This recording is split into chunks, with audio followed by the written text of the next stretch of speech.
Ma femme et moi, nous avons eu 3 enfants, comme je vous l'ai dit. Quand ils sont petits, petit problème. Mais quand ils sont grands, à 18 ans, mon fils me dit « Papa, je ne connais pas le monde, moi je veux aller vivre dans le monde. » Et notre fils est parti avec ses copains de l'école, enfin c'était même plus l'école, l'université, et puis il est parti dans la drogue pendant 4 ans. Et moi j'étais pasteur. Et en tant que pasteur, il est dit qu'un pasteur doit avoir un des enfants bien élevé. Vous êtes d'accord avec ça, hein? Il doit être un modèle, le pasteur. Parce que s'il n'élève pas bien ses enfants, il ne peut pas s'occuper de l'église. Et nous voilà, moi et ma femme, avec un enfant rebelle qui vit dans la drogue. Et un soir, je descends dans la cave, je m'aperçois qu'il y a plein de Game Boy, il y a plein de vélos, il y a plein de petits ordinateurs portables, et tout ça. Et je dis mon fils, mais qu'est-ce que c'est que tout ça? Oh, les copains, ils m'ont demandé de garder ça. Je savais que c'était qu'ils volaient. Pour acheter la drogue, ils volaient les choses. Et je me dis, mais je vais mettre mon fils à la porte. Et à ce moment-là, j'entends la voix du Seigneur, audiblement. Si tu mets ton fils à la porte, tu vas perdre ton fils. Supporte-le, aime-le, fais-moi confiance. Alors, tous les soirs, avec ma femme, tous les soirs, on attendait notre fils. Arrivé vers minuit, 1h du matin, on montait au premier étage de la chambre, et puis on voyait notre fils arriver en titubant. Puis on allait se coucher. Et puis on priait.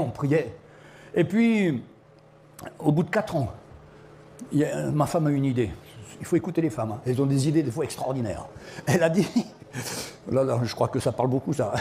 Elle a dit, moi je voudrais qu'on invite notre fils, lui payer un billet d'avion pour aller au Zimbabwe, où on a un camp de jeunes là-bas, de notre mission. Et je lui ai dit, écoute, si tu ressens ça, je te fais confiance, demandons-lui. On demande à notre fils, oui, je suis d'accord. En réalité, lui, il voulait aller voir ce qu'il fumait là-bas au Zimbabwe. Mais nous, on était les parents, on lui a mis sa Bible dans le truc, puis il est parti. Le premier jour, il arrive là-bas, il ne vient même pas aux réunions. Le deuxième jour, il était caché dans le fond. Et le troisième jour, il était au premier rang, là devant. Demandez pardon au Seigneur pour ce qu'il avait fait. Et il prend le téléphone, il dit, papa, il y a de la drogue cachée dans la maison. Papa, il y a de l'argent. Papa, j'ai plein de choses volées. Papa, maman, pardon pour tout ce que j'ai fait. Et il a une repentance qui dure au moins 3-4 jours. Il nous appelle du Zimbabwe, il n'y avait pas Internet à l'époque, ça nous a coûté 1 500 € de téléphone. Et ça continuait toujours. Je dis à ma femme, on va aller là-bas. Et alors on était au Zimbabwe, et puis on était là pendant le camp, puis il y avait le pasteur Mickey qui était là, et il vient nous voir, il dit, papa, maman, je ne peux pas rentrer à Nanterre, là où nous habitons, parce que je faisais partie d'un gang. Et si je ne vends plus de la drogue avec eux, ils vont me tuer. Et là, il y avait le frère Mickey, qui est de l'île Maurice, qui a dit, qu'ils viennent habiter chez moi. Et c'est comme ça que notre fils est parti habiter à l'île Maurice, et qu'il a été protégé, qu'il sert le Seigneur là-bas, il est un instrument du Seigneur, et quelle grâce.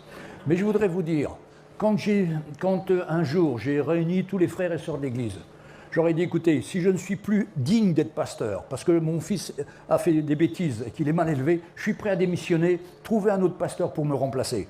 Les frères et sœurs ont dit, non, on va prier pour toi. Et puis le soir même, la réunion se termine, je me mets près de la porte, et là j'ai 15 personnes qui viennent me dire, ma fille est dans la prostitution, mon fils est dans la drogue, mon petit-fils est ci, ma petite... Il y avait 15 personnes dans l'église, 15 familles, qui avaient des situations difficiles comme cela. Et on s'est mis à prier. Et en 16 ans, 14 des 15 enfants sont revenus au Seigneur. Il n'y en a qu'une qui est parvenue, elle est toujours en prison pour trafic de drogue. Mais on a vu la main du Seigneur. C'est pourquoi Dieu ramènera le cœur, il ramènera le cœur des pères à leurs enfants et le cœur des enfants à leurs pères. Mais voilà, ça commence par le père. Et je me suis toujours demandé, mais pourquoi moi c'est le père? Parce que quand on a des enfants jeunes, notre fils, il commence à vouloir faire comme papa, à être plus fort que papa, à mieux jouer au foot que papa. Et moi, mon fils, quand il était petit, il avait 5 ans, il perdait 10-0 au foot, lui et moi, il disait que j'avais triché.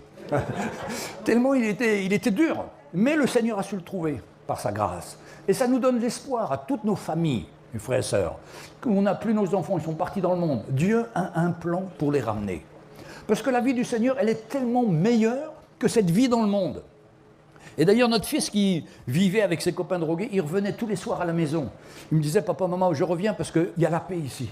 Dans les familles de mes copains, ils sont tous divorcés, ils sont tous en train de se battre tout le temps. Mais avec vous, il y a la paix, il y a la joie du Seigneur. Et ça, les enfants, un jour, se rappelleront de ce qu'ils ont entendu quand ils étaient petits. C'est pourquoi la Bible nous dit, enseigne l'enfant dans les voies du Seigneur. Et quand il sera grand, il retrouvera cette voie du Seigneur. Quelle grâce, mes frères et sœurs.